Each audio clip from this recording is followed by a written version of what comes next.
Très chers frères et sœurs du Nord, Sud, l'Est, à l'Ouest et du Centre, bonjour, bonjour, bonsoir. En ce lundi 25 mars, je crois que le Mali se réveille d'un réveil très douloureux. Très douloureux.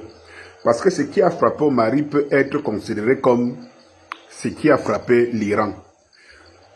Et je vous amène dans cette similitude pour que vous compreniez aussi l'état d'esprit des Iraniens par rapport à nous les Africains. Lorsque j'annonce hier, entre guillemets, que notre célèbre défenseur de la cause, le général Sado Kamara, aurait succombé. Il n'est pas d'ailleurs le seul, le général Modibo Kone, qui est le patron du renseignement malien, a succombé à ses blessures aussi, et tous ces gens qui sont partis en martyrs. J'ai encore vu la mentalité, la culture de nous Africains dans les émotions et tout. Je ne sais pas pourquoi certains ont tiré sur moi d'avoir annoncé, peut-être être parmi les premiers à être annoncés. Vous savez que moi, Danny Scorpion, je ne raconte pas les bêtises. Vous le savez très bien. Ceux qui me connaissent savent que quand je donne une information, non, c'est toi qui dois attendre. Voilà, c'est pas moi qui attends. Parce que à 80%, voire 90% des cas, quand je donne une information, c'est qu'elle est solide. Je ne raconte pas n'importe quoi. Et j'aimerais tout simplement vous ramener, mes chers frères africains, passer les émotions, accepter les coups. C'est parce qu'on refuse, vous savez, ceux qui ont manque d'humilité, d'accepter les coups, sont souvent ceux que tout surprend et qui ne changent pas, qui n'apprennent pas. Qui n'apprennent pas. C'est-à-dire, l'Afrique vient de perdre ses vaillants soldats défenseurs maliens. La préoccupation ne serait pas de savoir si tel est parti vrai ou pourquoi tu l'annonces. Bien au contraire, les Iraniens viennent nous donner des leçons et je pense que nous n'apprenons pas grand-chose. Les Iraniens n'ont jamais caché leur mort. Depuis le guide suprême, l'Ayatollah Khomeini. Vous savez le pourquoi? Parce que quelqu'un qui est intelligent est celui qui sait accepter ses faiblesses. Parce que accepter ses faiblesses, prendre conscience de ses faiblesses, c'est de travailler pour pouvoir les dominer. Mais lorsqu'on tend à cacher, nos faiblesses, on reste prisonnier de nos faiblesses, prisonnier de ce que nous sommes, et nous ne nous rendons pas compte que nous n'évoluons pas. Si quelqu'un vous prend, il vous met 10 ans après, il va se rendre compte que 10 ans avant, tu étais toujours comme ça. Parce que rien, même les événements ne t'ont pas fait évoluer. Parce qu'en fait, tu ne t'acceptes pas. Tu n'acceptes pas ce que tu es. Tu penses que tu es autre chose. Mais tu refuses de voir ce que tu es. Et je vous donne toujours un conseil. L'Africain doit toujours se regarder au miroir tous les matins. Pas pour regarder comment son visage est beau et tout. Mais pour essayer de comprendre ce qu'il est à l'intérieur de lui. Oui, parce que si tu regardes le miroir pour voir le moi intérieur, tu verras ton moi intérieur. J'estime que nous avons péché.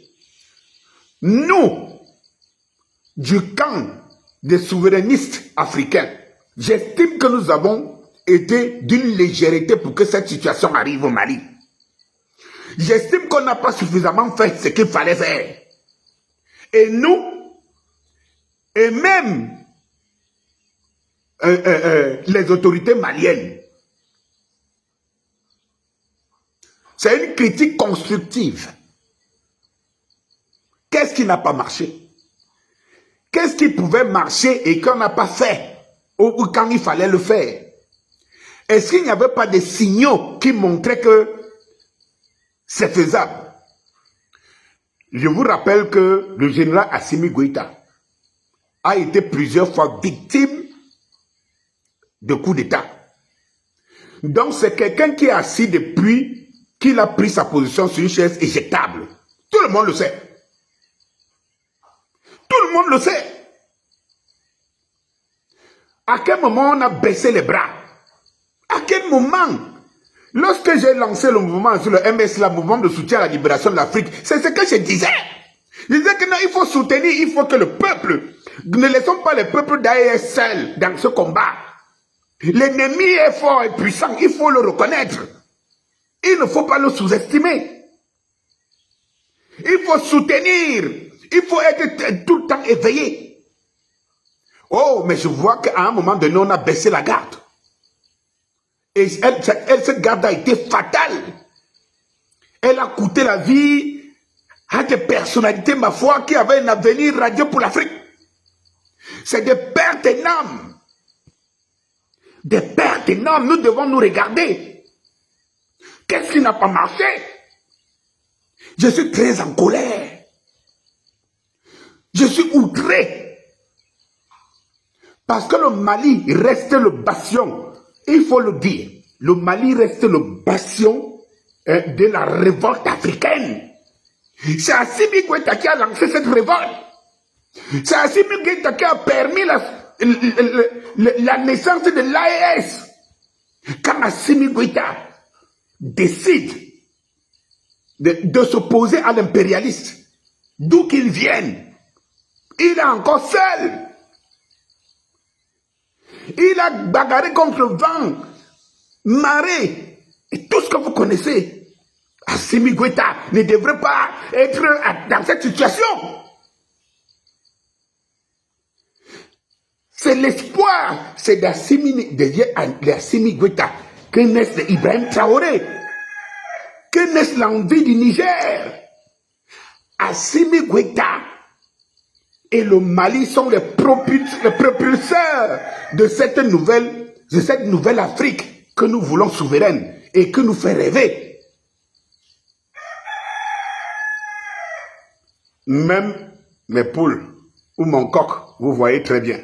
Lorsque mon ton monte, si vous l'avez remarqué, quand je suis à la maison, lorsque mon ton monte, même mon coq rétorque. Et pour moi, c'est un signe. Ça veut dire que cette harmonie avec la nature.